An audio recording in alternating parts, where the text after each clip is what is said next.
1 million, Benedict Cross announced, his voice slicing through the crisp autumn air like a blade. That's what I'll pay anyone in this godforsaken place who can get that mutt to sit still beside them for 5 minutes. The crowd that had gathered at the Hollow Creek livestock auction shifted uncomfortably.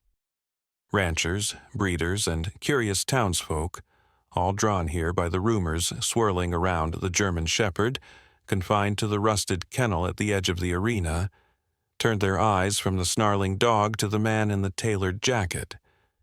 Benedict's smile didn't reach his eyes. He didn't need it to. His confidence, much like his wealth, never required approval. Ghost, the dog in question, didn't stop his low growl. Muscles taut beneath a coat matted with mud and old scars, the shepherd pressed against the steel mesh as if daring someone to try their luck. His teeth flashed with every bark, his eyes flickering with something older than fear, something closer to betrayal. Cross chuckled as the auctioneer hesitated. "Go on," he said, loud enough for the microphone to catch. "Bring out your prize. Let's see how far loyalty gets you without a leash or a stake." The handlers, 2 seasoned ranch hands who had wrestled bulls twice their size, looked uneasy as they opened the kennel gate with long poles and thick gloves. Ghost lunged forward, stopped only by the looped rope tied to a reinforced post buried deep in the gravel. Dust kicked up around him, but no one stepped closer, not the cowboys, not the handlers, not even the so-called trainers scattered in the stands who'd come hoping to catch Cross's eye and land a contract. In the midst of it all, unnoticed by most, a 12-year-old girl clutched a worn harmonica in her pocket. Willow Hayes had no business being in the center of a livestock auction, and she knew it. Her grandmother, Miriam, had only brought her because she couldn't leave her home alone after school, and even then, the old woman had grumbled about the crowd, the noise, and the showboating. But the moment Willow had laid eyes on the German Shepherd, she hadn't been able to look away. That dog, snarling and pacing like a wild animal, reminded her of something she couldn't quite name. Not fear, exactly, not even anger. It was something deeper, something hollowed out and buried, the way grief settled in bones after months of pretending it had passed. "You hear that, girl?" Someone laughed. $1 million just to sit next to that hellhound. You could retire before you hit high school. Willow didn't answer. She had already stepped forward, her sneakers silent on the dusty ground. The murmurs in the crowd grew sharper. Miriam called after her, but the girl didn't look back. Cross raised an eyebrow as she approached. "What's this? A child volunteer? I expected at least a grown man to embarrass himself first." Willow said nothing. She didn't need to. She pulled the harmonica from her pocket. The metal edges dulled with age, the initials EH still etched faintly along one side. Her mother's initials. The only thing she'd had left after the accident, after the fire, after everything that used to be home became just memory. She brought the harmonica to her lips and began to play, not a song so much as a sound, a string of notes that barely floated above the wind, too soft to carry but impossible to ignore. It wasn't perfect, it wasn't polished, but it was familiar, it was safe. Ghost froze. The transformation was not immediate, but unmistakable. The dog, who had lunged at anything within reach for days, now stood rigid, ears pricked forward. The low growl in his chest faded. The rope slackened slightly as he stepped once, then again toward the girl. Willow didn't flinch, she just kept playing. The crowd held its breath. Ghost sat. It wasn't obedience, it wasn't submission. It was something quieter, something rarer. Trust. And though only 5 minutes were needed to claim the prize, no one moved to check a watch. Not even Benedict Cross, whose smug expression had drained into something colder, unreadable. 5 minutes passed. Stillness remained. No one applauded. No one cheered. The air had grown too heavy for noise. Even the auctioneer, who had spent his career whipping crowds into frenzies, couldn't speak. Ghost sat beside Willow as if they had arrived together, as if they belonged together. Her fingers tightened around the harmonica. The notes had stopped, but the silence they left behind was louder than anything that had come before. Cross turned without a word and walked away. Willow stood, brushing the dust from her jeans, and reached down. Ghost didn't resist when she touched his collar. He rose and followed her, not as a dog trained or conquered, but as one who had chosen his human. Miriam was waiting at the gate, eyes wide and wet with disbelief. "We're taking him home," Willow said simply, though the weight in her voice carried far more than words. "He doesn't belong here." And so they did. As the auction faded behind them, the girl, her grandmother, and the dog that no one could tame disappeared down the gravel road toward a weathered ranch on the edge of Sage Valley. The wind carried the last notes of the harmonica through the still air, a promise of something just beginning. Something no one, not even Benedict Cross, could have foreseen. "He doesn't walk, he glides." That was what Willow told her grandmother the morning after they brought him home. She'd been standing at the kitchen window for nearly an hour, her bare feet pressed against the cool linoleum, breath fogging the glass as the first soft light of dawn turned the frost-laced pasture into something silver and still.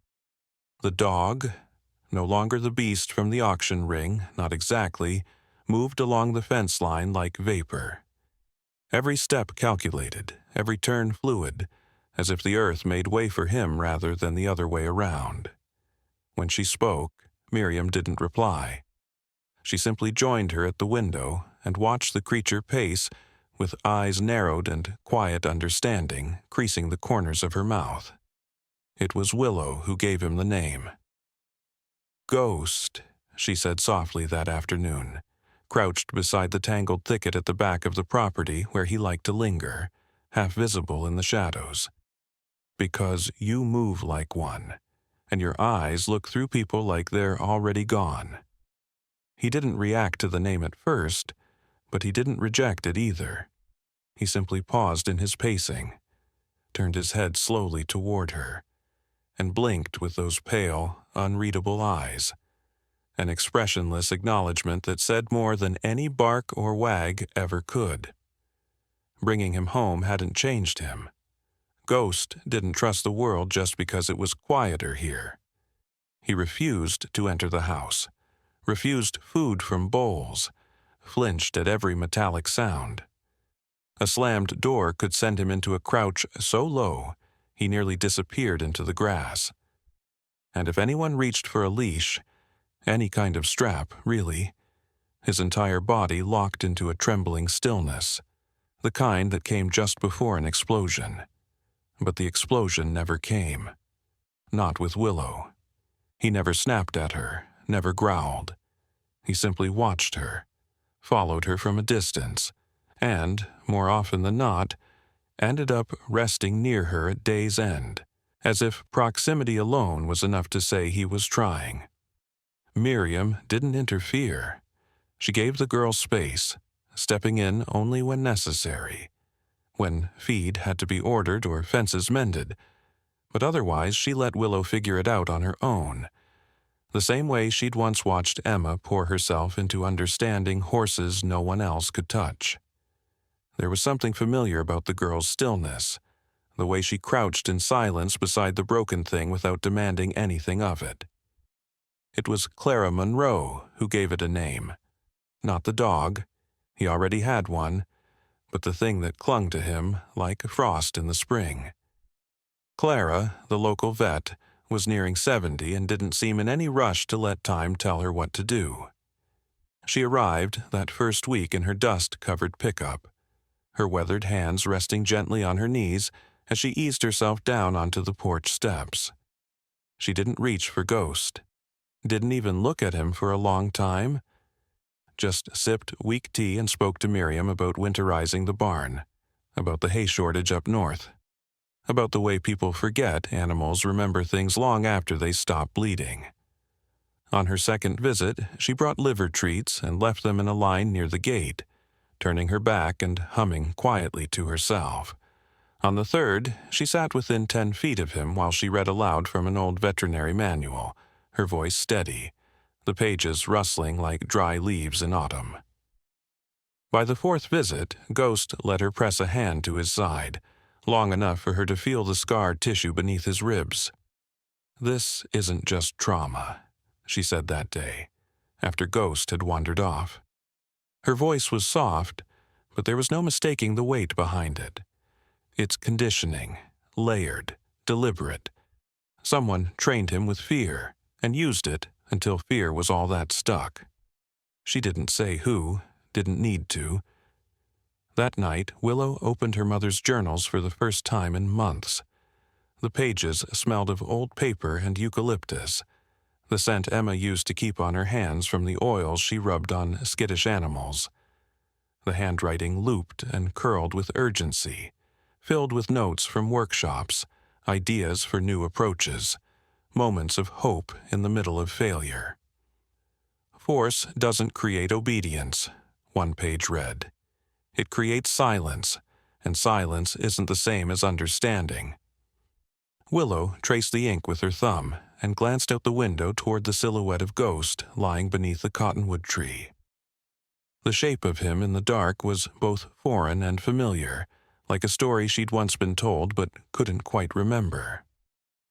Across town, inside the study of a modern lodge with floor-to-ceiling glass and leather chairs no one ever sat in, Benedict Cross leaned back and rewatched the footage from the auction. His face, lit by the flicker of the paused video, betrayed nothing.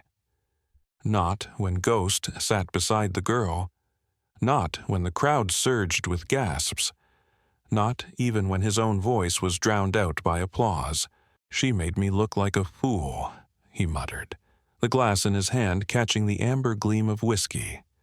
"So, let's show them what real control looks like."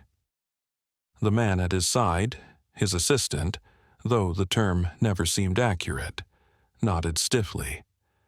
"The fair?" Benedict turned off the screen and stood. "Schedule the demonstration for the final day. I want every rancher in the state watching when my dogs remind them what authority looks like." Back at the Hayes Ranch, Willow was not preparing for any audience. She had no interest in headlines or gossip. She rose early, tended chores, and spent her afternoons with Ghost, who still refused every command and responded only to patience. She read aloud from Emma's notes in the afternoons, letting her mother's words drift through the open air as she sat beneath the tree where Ghost rested. He didn't always look at her, but he never left when she read. Sometimes, when she paused to turn a page, she'd find him a few inches closer. Her harmonica, kept in the pocket of her coat, stayed mostly untouched. It wasn't time yet. She understood that now. Ghost didn't need music, he needed space, and so she gave it. Dr. Monroe continued to visit weekly, charting progress in whispers and raised brows, always careful not to call anything a breakthrough too soon. Miriam watched from the kitchen, brewing endless tea, pretending not to listen. Willow never asked how long it would take. She already knew there were no shortcuts with animals like this, no fixed timelines for rebuilding what others had torn down. And if anyone had asked her why she kept trying, she might have answered with the words from her mother's journal, words she now carried like a compass more than a memory. Trust begins in the quiet. Before the touch, before the praise. In that moment, when a creature decides to stay, even though it has every reason to run. No one had expected her to go first. At least, not the crowd gathered beneath the striped canvas canopy of the Sage Valley Autumn Fair's main arena. Ranchers, breeders, students, and weekend wanderers filled every seat, their chatter echoing off the metal bleachers, their hot drinks steaming in the crisp afternoon air. Kids dangled their legs over rails while older men leaned forward with skeptical eyes, arms crossed like they'd already made up their minds. In the center of the dirt-packed ring, under the glare of mounted floodlights and the slow whirl of banners overhead, Willow Hayes stepped into view, not with a lead rope or flashy vest, not with a treat bag or a clicker, but with her hands in her jacket pockets and her harmonica tucked inside. Ghost walked beside her, not behind, not tethered, not dragged. The German shepherd's head remained low and watchful, his movement fluid and self-directed, the crowd's murmurs rising in volume as he paused mid-ring and sat on his own accord. No one spoke into a microphone. There was no music, no commands shouted over loudspeakers. Just the wind, rustling through the autumn leaves on the sycamores lining the fairground fence. She didn't tell Ghost what to do. She didn't need to. When she began to move, slow and deliberate, Ghost followed. His gaze tracked her steps, his body coiled with intent but never tense. When she stopped, he stopped. When she crouched, he sat. And when she raised her hand, not in instruction but in invitation, he mirrored her, front paws forward, chin dipping low in what looked for all the world like a bow. Someone in the crowd gasped. Another laughed in disbelief. But most remained silent, struck dumb by what they were seeing. The same dog who had once snarled behind steel bars at the county auction, now responding not to domination or fear, but to something else entirely, something quiet and steady and invisible to the naked eye. Willow pulled the harmonica from her pocket like it was nothing at all. She didn't announce herself. She didn't wait for permission. She simply lifted it to her lips and began to play. The melody wasn't a song anyone recognized. It was slow, drifting, more breath than note. A lullaby of sorts. And Ghost, standing alone in the ring now, lifted his head and listened. His ears pricked forward, his tail remained still. His eyes found hers across the open air. And then, as if he understood what the music meant, he lay down in the dirt without a word and rested his head on his paws. The applause started softly, hesitant, as if people were afraid they might shatter something fragile. Then it surged, breaking across the arena like a wave. Cameras clicked. Someone whistled. A boy near the railing shouted Ghost's name, though he had no way of knowing it. Willow gave a quiet nod and began to turn toward the gate, but a voice crackled over the loudspeaker before she could take a full step. "Well, wasn't that touching?" The announcer's sarcasm, poorly masked by static. "Let's now welcome a demonstration from our headline sponsor, Mr. Benedict Cross himself." The name landed in the arena like a thunderclap. Out strode the Billionaire, broad-shouldered in a pressed black coat, silver tie glinting under the lights. At his side, barely restrained by two handlers, was another German shepherd. This one broader across the chest, darker in coloring, with patches of fur missing near its hind legs and a thick rope harness across its shoulders. It barked sharply, gutturally, teeth flashing as it lunged toward the ring. "A real challenge," Benedict called, microphone in hand now, his smile too wide and too sharp.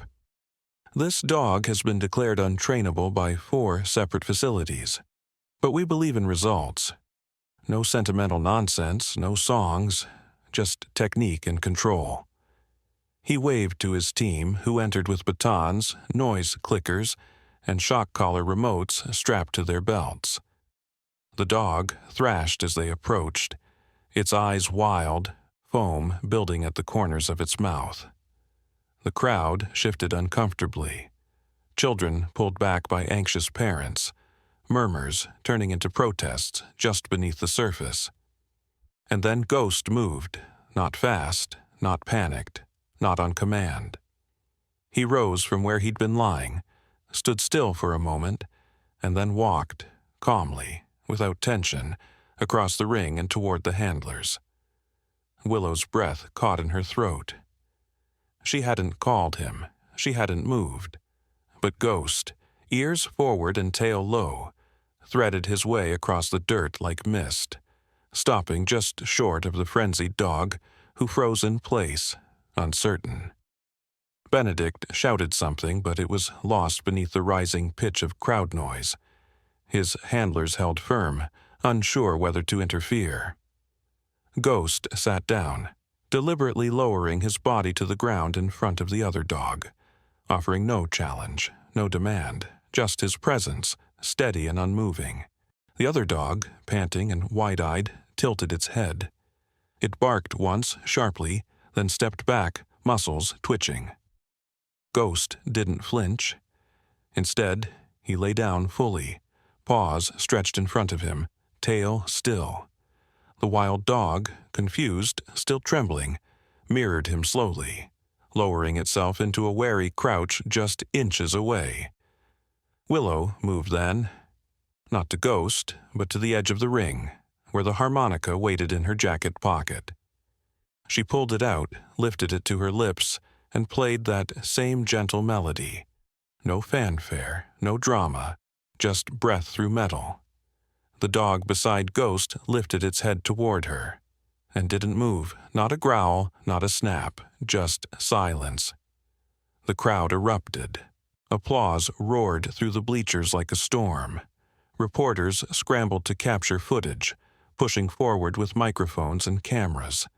Benedict's face drained of color. He gestured wildly to his handlers, but they stood frozen, unsure of how to respond to what had just unfolded. Two dogs, one broken by men, one healed by a girl, now lying side by side in the center of an arena, unmoved by the noise, untouched by the chaos. Calm, present, listening. Sheriff Dwyer stepped forward from the VIP box, arms crossed, his expression unreadable, as he watched Benedict retreat from the ring, jaw clenched, microphone swinging uselessly at his side. Willow didn't address the crowd. She didn't bow. She didn't smile for the cameras. She simply walked into the center of the ring, knelt beside Ghost, and laid a hand gently on his back. The other dog looked at her, then slowly, cautiously, moved forward to press its head against her knee. And though the cameras rolled and the headlines began writing themselves before the first sentence could even be typed, Willow only saw one thing in that moment. The truth that no one could deny now, not even Benedict Cross. It began as a whisper, first in town, then beyond. By the following morning, footage of Willow Hayes and the two shepherds had already surged through regional broadcast, migrating to national segments with headlines like "The Girl Who Listened" and "No Commands, Just Connection." The clip of Ghost lying beside the so-called dangerous dog had been reposted thousands of times before noon, the harmonica melody looping in the background like a lullaby for the disbelieving. In the school hallway, Willow felt the ripple of attention. Students who had never so much as looked at her locker now lingered nearby, eyes wide with something between awe and curiosity. But she moved through the noise as she always had, quiet, steady, unaffected. Back at the ranch, the real change had begun. Miriam Hayes, more seasoned than impressed, stood at the edge of their fenced paddock with a thermos of lukewarm coffee, watching the two shepherds, Ghost and the newcomer, now dubbed Bramble, move together through the tall grass.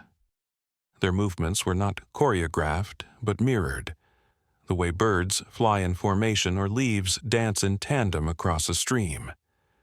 What Willow had unlocked in Ghost had begun to echo in Bramble, though the trauma in him ran deeper, coiled tight and brittle just beneath the skin. Dr. Clara Monroe arrived just after lunch, her weathered pickup rattling up the gravel path in its usual rhythm. The vet stepped down stiffly, her knees protesting with every mile logged in service of animals no one else knew how to reach. In one hand, she carried her leather medical kit, worn soft with use. In the other, a small parcel wrapped in cloth and bound with string. "I brought more than vaccines today," she said, her voice low as she joined Miriam at the fence. "The university's been calling. Behavioral specialists, equine psychologists, even a few handlers from search and rescue units. Seems they want to know how your granddaughter tamed a monster in under 5 minutes."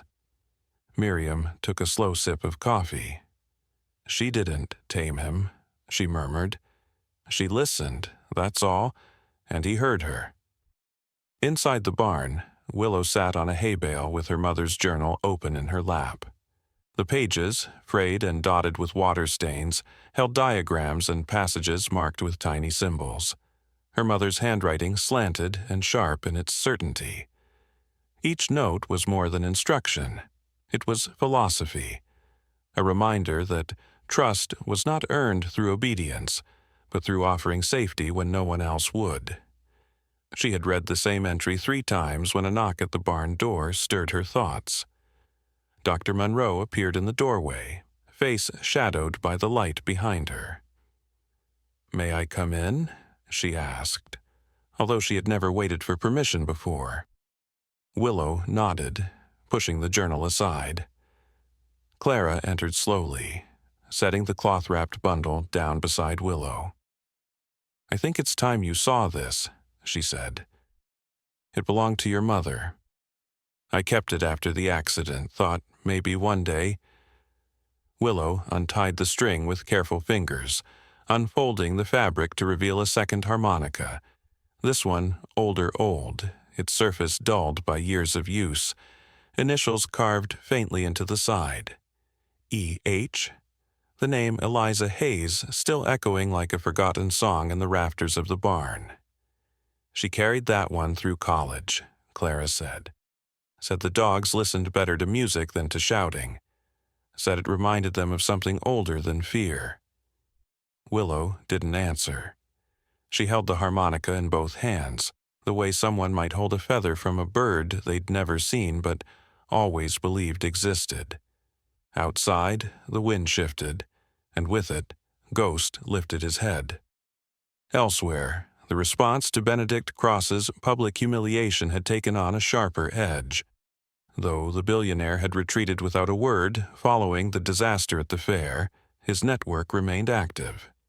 Crosstech began circulating footage of the failed demonstration, conveniently edited to remove the moment when Ghost had diffused the chaos. In its place were clips of the dog's early aggression, pieced together into a montage suggesting instability rather than redemption. Miriam found the first article online late that night, a headline claiming "Untrained dog poses public safety risk," accompanied by a blurry still of Bramble mid-lunge. She didn't need to ask where it came from. The fingerprints of Cross's media machine were always the same: polished, aggressive, and fundamentally dishonest. They gathered that evening in the kitchen, Willow, Miriam, and Clara, papers and devices spread across the scarred wooden table as the wind howled just outside the windows. Ghost lay at the hearth, chin on his paws, unmoved by the storm. "He's trying to discredit her," Clara said, tapping a screen. "If he spins the story fast enough, people won't remember what really happened." "He's scared," Miriam replied, stirring her tea. "That girl did more in 5 minutes with no equipment than his men could in 5 years. Willow sat silent, watching the shadows flicker across the walls. When she finally spoke, her voice barely broke above a whisper. "Then we show them again." Neither woman questioned the decision. They understood. What had happened in that arena wasn't a trick or anomaly. It was a beginning. The days that followed brought more than news cameras. Horse trailers rolled up the lane bearing dogs with histories as fractured as brambles, border collies deemed too reactive, cattle dogs whose instincts had been punished rather than trained, shepherds surrendered by handlers who confused discipline with cruelty. Some came with trembling limbs, others with defiant stares, but none with trust. And yet, each day Ghost moved among them like a quiet sentinel, offering no promises except the comfort of his presence.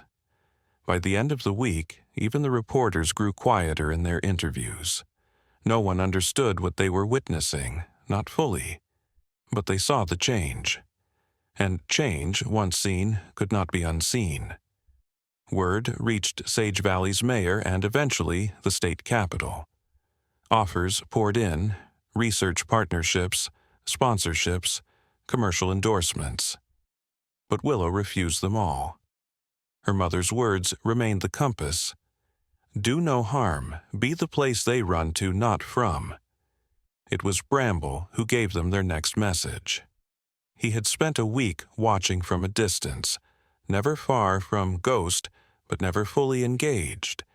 He would retreat at sudden movement, flinch at loud voices, tense at the rustle of fabric.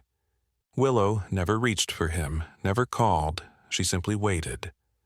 That Saturday, as the sun dipped low behind the ridge and the paddock burned gold, he crossed the distance. No fanfare, no dramatics. He walked to where Willow sat reading and lay beside her, one paw stretched out, his side brushing hers. Ghost joined them moments later, settling quietly nearby. And in that stillness, no commands, no crowd, no music, something passed between the three of them. A kind of agreement. Not submission, not hierarchy, but trust. Not all stories need to be told in words. The snow had melted into soil weeks ago, and in its place, the hills of Sage Valley rolled green and full beneath a cloudless April sky.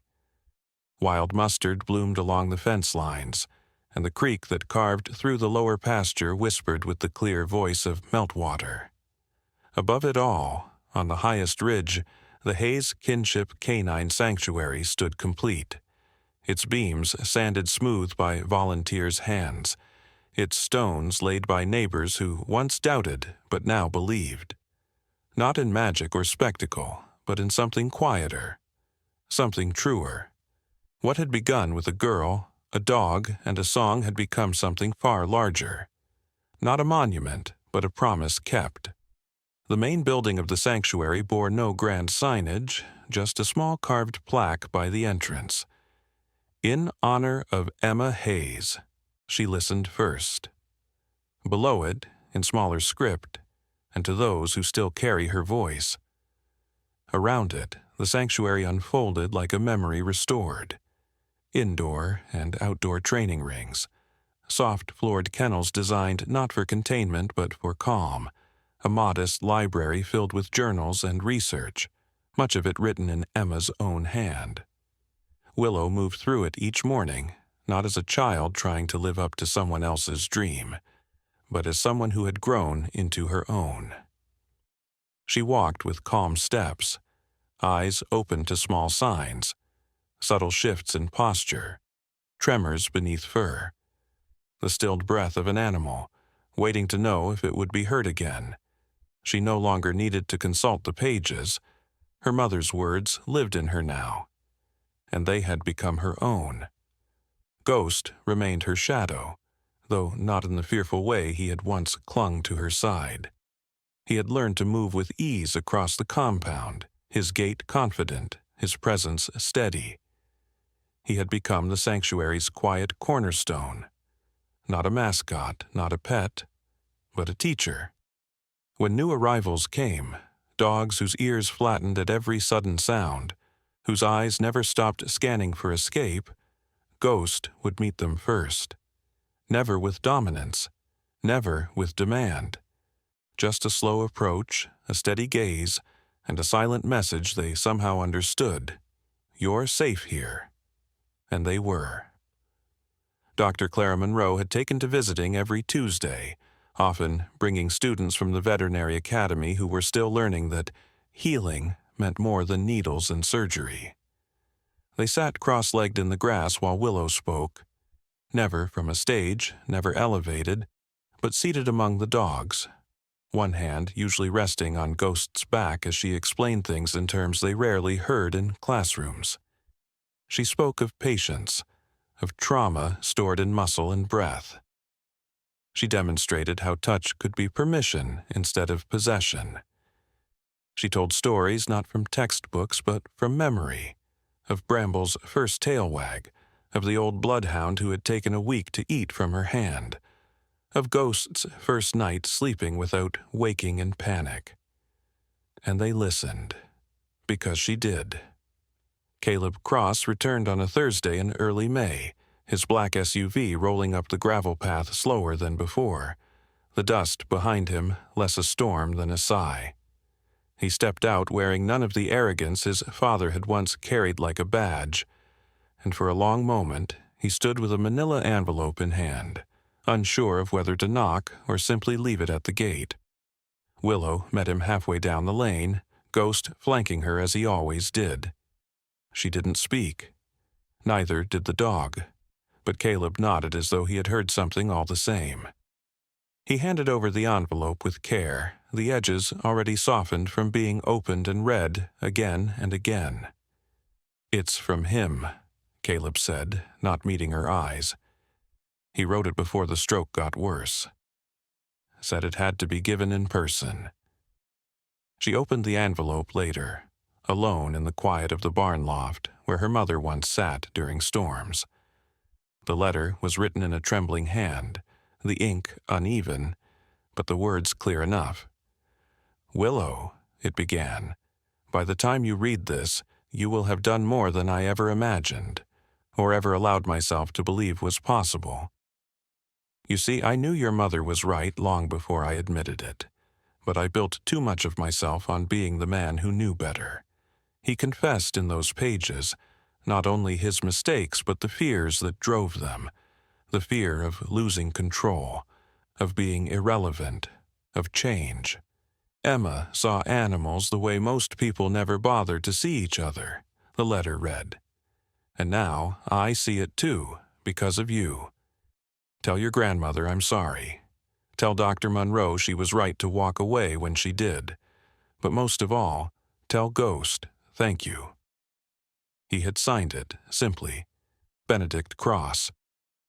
The envelope contained something else, a deed, marked and notarized, transferring ownership of the neighboring tract of land to the sanctuary, an expanse of untouched meadow that rolled into the edge of the ridge, perfect for expansion or simply for freedom. Willow read the letter again, folded it with care, and placed it in the drawer beneath the harmonica. That night, as the sky turned a deep amber behind the silhouette of the ridge, she stood at the fence line with Ghost beside her, watching the wind move through the tall grasses of the new parcel. A group of younger dogs played at the far edge, their joy unburdened, their bodies no longer flinching from invisible ghosts. Behind her, the sanctuary lights began to glow in the soft hush of dusk. She could hear Miriam's voice from the porch, calling in the last batch of volunteers for supper. Somewhere in the kennel yard, Bramble let out a sleepy huff and turned in his bedding. There was peace in the air, not perfection, not the absence of pain, but the quiet, enduring presence of safety. Willow placed a hand in her pocket, fingers brushing the old harmonica, its metal worn smooth by years of touch. She hadn't played it publicly since the fair, though Ghost still stirred when he heard its song. Tonight, she lifted it gently to her lips, the notes rising not in performance but in remembrance, of a mother's vision, of a dog's second chance, of a community transformed not by spectacle, but by one girl's refusal to stop listening. When she lowered the harmonica, Ghost pressed his shoulder into her leg, eyes trained not on her, but on the horizon, where the golden light spilled across the hills like a promise. She knelt beside him, voice low, steady, certain. "I never made you change," she whispered, one hand resting on his fur. "I just waited long enough to hear what you needed." In the distance, the young dogs barked, chasing butterflies and sunlight across the grass. and the center that listened stood behind them. Quiet, open, alive.